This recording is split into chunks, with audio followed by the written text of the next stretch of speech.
Tiago, servo de Deus e do Senhor Jesus Cristo. As 12 tribos dispersas entre as nações. Saudações. Tiago, capítulo 1. Considerem motivo de grande alegria, meus irmãos e irmãs, o fato de passarem por diversas provações, pois vocês sabem que a prova da sua fé produz perseverança, que a perseverança termine a sua obra, para que vocês sejam maduros e completos sem lhes faltar coisa alguma. Se algum de vocês tem falta de sabedoria, peça a Deus, que a todos dá com generosidade, sem lançar em rosto, e lhe será concedida. Ao pedir, porém, peça com fé sem duvidar, pois aquele que duvida é semelhante à onda do mar, levada e agitada pelo vento. Essa pessoa não pense que receberá coisa alguma do Senhor, pois é de ânimo duplo e inconstante em todos os seus caminhos. Os irmãos que estão em humildes circunstâncias devem orgulhar-se de sua alta posição, mas os ricos devem orgulhar-se de sua humilhação, visto que passarão como a flor do campo. Porque o sol nasce com seu calor escaldante e seca a planta, cai a sua flor e a sua beleza é destruída. Da mesma forma, o rico murchará em meio às suas ocupações. Bem-aventurado o homem que suporta a provação com perseverança, porque, depois de aprovado, receberá a coroa da vida que o Senhor prometeu aos que o amam. Quando alguém for tentado, jamais deverá dizer: é Deus quem me está tentando, pois Deus não pode ser tentado pelo mal, nem tenta a ninguém. Cada um, porém, é tentado pelo próprio mau desejo, sendo por este arrastado e seduzido. Então, o desejo, tendo concebido, dá à luz o pecado, e o pecado, após ter se consumado, gera morte. Não se enganem, meus amados irmãos e irmãs. Toda boa dádiva e todo dom perfeito vem do alto, descendo do Pai das luzes, no qual não há mudança nem sombra de variação. Por sua vontade, ele nos gerou pela palavra da verdade, para que fôssemos como que os primeiros frutos de tudo o que ele criou. Meus amados irmãos e irmãs, tenham isto em mente. Cada um seja pronto para ouvir, tardio para falar e tardio para irar-se. Porque a ira do homem não produz a justiça de Deus. Portanto, livrem-se de toda a impureza moral e da maldade que prevalece, e aceitem com mansidão a palavra em vocês implantada, a qual pode salvar suas almas. Não sejam apenas ouvintes da palavra, enganando a si mesmos, sejam praticantes dela. Quem ouve a palavra, mas não a pratica, é semelhante a alguém que observa o próprio rosto num espelho e depois de o ter observado, sai e logo esquece como era. Mas aquele que olha atentamente para a lei perfeita, a da liberdade, e nela persevera, não sendo ouvinte que esquece, mas praticante que a cumpre, esse será bem-aventurado no que realizar. Se alguém se considera religioso, mas não refreia sua língua, engana a si mesmo, e a sua religião é inútil. A religião pura e imaculada diante de Deus, o Pai, é esta: visitar os órfãos e as viúvas nas suas aflições, e não se deixar contaminar pelo mundo. Tiago, capítulo 2. Meus irmãos e irmãs, vocês que têm fé em nosso glorioso Senhor Jesus Cristo não devem tratar as pessoas com parcialidade. Suponham que entre na reunião de vocês um homem com anel de ouro e roupas finas, e também um pobre com roupas velhas e sujas. Se vocês derem atenção especial ao que está bem vestido e disserem: aqui está um lugar bom para você, mas disserem ao pobre: fique de pé ali, ou sente-se no chão perto dos meus pés, não fizeram discriminação entre vocês e não se tornaram juízes com pensamentos maus? Escutem, meus amados irmãos e irmãs. Não escolheu Deus os que são pobres aos olhos do mundo para serem ricos em fé e herdarem o reino que prometeu aos que o amam? Vocês, porém, desonraram o pobre. Não são os ricos que exploram vocês? Não são eles que os arrastam aos tribunais? Não são eles que blasfemam o nobre nome que foi invocado sobre vocês?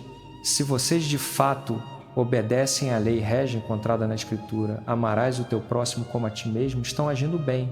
Mas se tratam as pessoas com parcialidade, cometem pecado e são condenados pela lei como transgressores.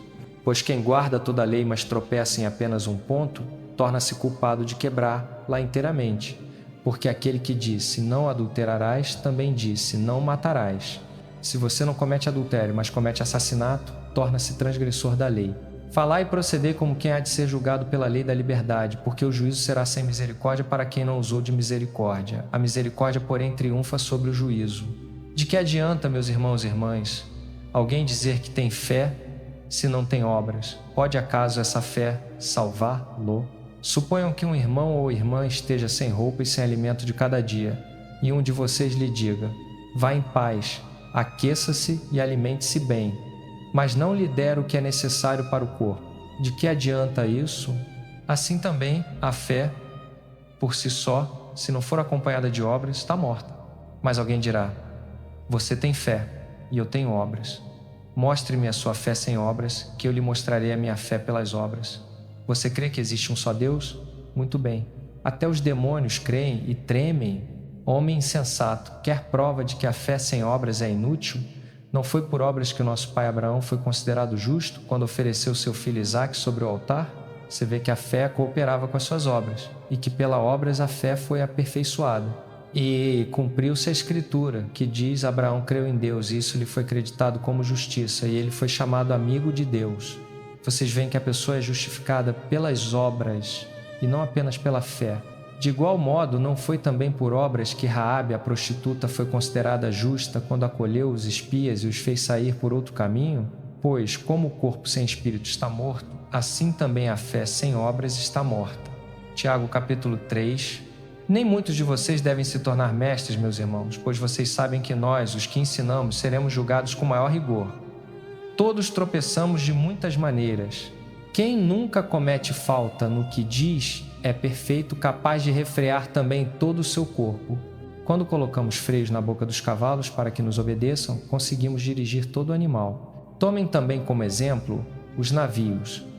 Embora sejam tão grandes e sejam impelidos por ventos fortes, são dirigidos por um leme bem pequeno para onde quer que o piloto decida ir.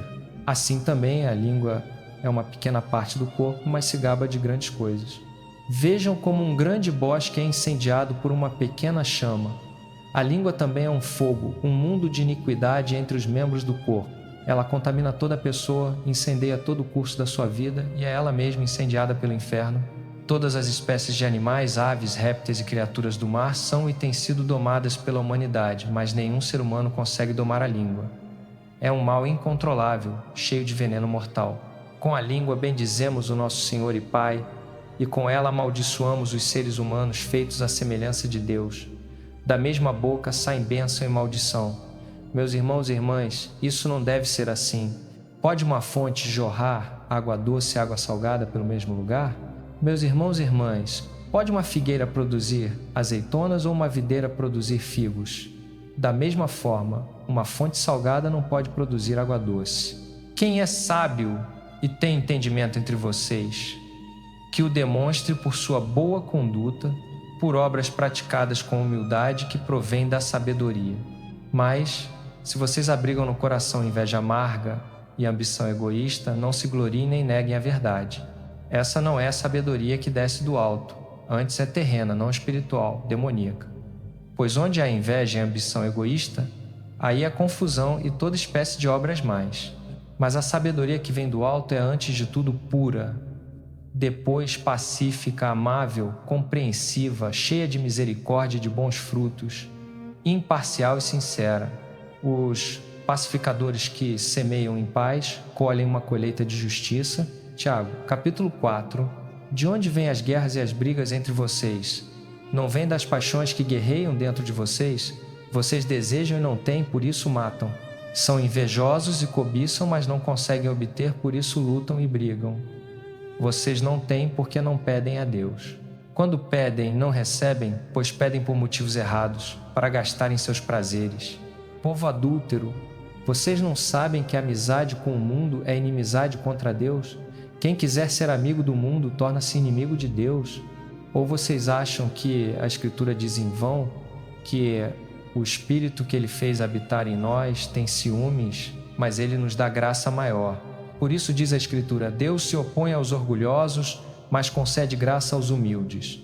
Portanto, submetam-se a Deus, resistam ao diabo e ele fugirá de vocês. Aproximem-se de Deus e ele se aproximará de vocês. Pecadores, lavem as mãos, e vocês que são indecisos, purifiquem o coração, entristeçam-se, lamentem-se e chorem. Troquem o riso por lamento e a alegria por tristeza. Humilhem-se diante do Senhor e Ele os exaltará. Irmãos e irmãs, não falem mal uns dos outros. Quem fala contra um irmão ou julga, fala contra a lei e a julga. Quando você julga a lei, não está obedecendo a ela, mas se coloca como juiz dela. Há apenas um legislador e juiz, aquele que pode salvar e destruir. Mas você, quem é você para julgar o seu próximo? Ouçam agora vocês que dizem: hoje ou amanhã iremos a tal cidade, passaremos um ano ali, faremos negócios e ganharemos dinheiro. Vocês nem sabem o que acontecerá amanhã, que é a sua vida. Vocês são como uma névoa que aparece por um pouco de tempo e depois se dissipa. Em vez disso, deveriam dizer: se o Senhor quiser, viveremos e faremos isto ou aquilo. Agora, porém, vocês se orgulham das suas pretensões arrogantes. Todo esse orgulho é mau. Quem sabe que deve fazer o bem e não o faz, comete pecado. Tiago, capítulo 5. Ouçam agora vocês ricos, chorem e lamentem-se pelas desgraças que virão sobre vocês. A riqueza de vocês apodreceu e as traças corroeram suas roupas. O ouro e a prata de vocês enferrujaram, e a ferrugem deles testemunhará contra vocês e comerá a carne de vocês como fogo. Vocês acumularam riquezas nos últimos dias. Vejam, o salário que vocês retiveram com fraude dos trabalhadores que ceifaram seus campos está clamando contra vocês, e os gritos dos ceifeiros chegaram aos ouvidos do Senhor Todo-Poderoso. Vocês viveram na terra em luxo e autoindulgência, engordaram-se no dia da matança. Vocês condenaram e mataram o justo, que não lhes ofereceu resistência. Portanto, irmãos e irmãs, sejam pacientes até a vinda do Senhor. Vejam como o agricultor espera que a terra produza preciosa colheita e como ele espera com paciência pelas chuvas do outono e da primavera. Vocês também sejam pacientes e fortaleçam o coração, porque a vinda do Senhor está próxima. Não se queixem uns dos outros, irmãos e irmãs, para que não sejam julgados. O juiz está às portas. Irmãos e irmãs, como exemplo de paciência no sofrimento, tomem os profetas que falaram em nome do Senhor. Como vocês sabem, consideramos bem-aventurados os que perseveraram. Vocês ouviram falar da perseverança de Jó e viram o fim que o Senhor lhe deu. O Senhor é cheio de compaixão e misericórdia. Sobretudo, meus irmãos e irmãs, não jurem nem pelo céu, nem pela terra, nem por qualquer outra coisa. Que o sim de vocês seja sim e o não, não, para que não caiam em condenação. Entre vocês há alguém sofrendo? Que ore. Há alguém alegre? Que cante louvores. Há alguém entre vocês doente? Que chame os presbíteros da igreja para orar sobre ele e ungir-lhe com óleo em nome do Senhor. E a oração feita com fé curará o doente. O Senhor o levantará. Se houver cometido pecado, será perdoado. Portanto, confessem os seus pecados uns aos outros e orem uns pelos outros para serem curados. A oração de um justo é poderosa e eficaz. Elias era humano como nós. Ele orou fervorosamente para que não chovesse e não choveu sobre a terra durante 3 anos e meio. Orou outra vez e os céus deram chuva e a terra produziu seus frutos. Meus irmãos e irmãs, se algum de vocês se desviar da verdade e alguém o fizer voltar, lembrem-se disto. Quem converte um pecador do erro do seu caminho, salvará da morte essa pessoa e fará que muitos pecados sejam perdoados